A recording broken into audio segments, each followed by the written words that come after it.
con đi muôn đi man ta đi mây ta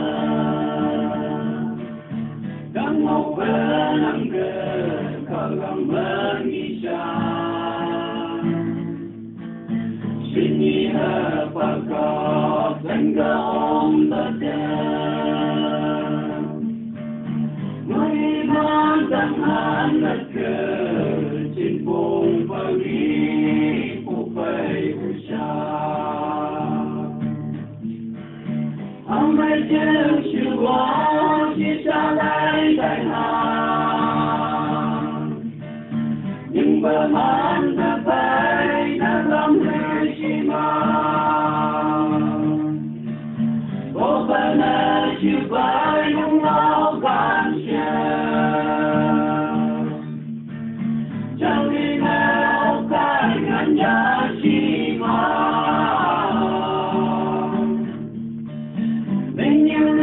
Sagram Santa Opana Upakalangi Hamke Kini Punyashima Apachen Sugar like a hamburger Shampong Hangi Perhamona Kenang berkau, ayat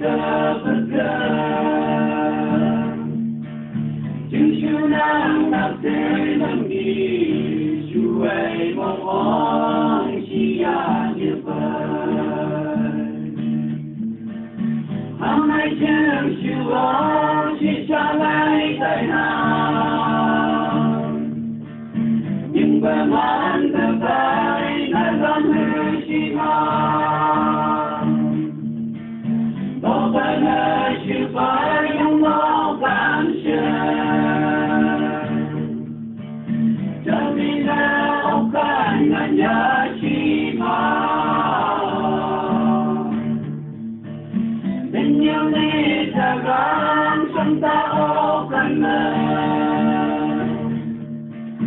Upakalangi hamke kini punyashima Sini trên bờ hà không mấy trăm đất anh không nghĩ mà chờ chừng chút phải nào chờ nhưng bờ man bờ cờ là bờ cùng bờ cờ và giống như chẳng ai một can chúng ai tâm lên bờ man cờ kề hôm nay trên chiều gió chỉ xa lại đại hàng nhưng bờ man bờ bay đã ra mê chỉ mà đó bờ này chiều bay yang mau tan chẳng đi bao cái ngàn giá chỉ mà nên chiều đi ta gắng trong tao cần Upakalangi hamke kini punyashima Jenyi ampungai langit kemasih Sekali kau tepat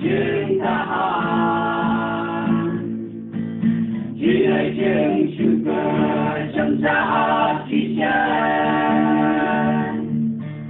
Tình không bơ măng bơ lại chờ Gò gòn cơ mối mi man dù xa Hôm nay chân siêu bó chỉ xa lại tại hàng Nhưng bờ man bờ bay đã vắng bơ chỉ mang Đâu bờ nơi chưa bờ yung nó càng chân Chẳng đi bao cái ngàn nhớ chỉ mà tình yêu lý xa gắng trong đó thân mơ và cả lòng đi hàng cờ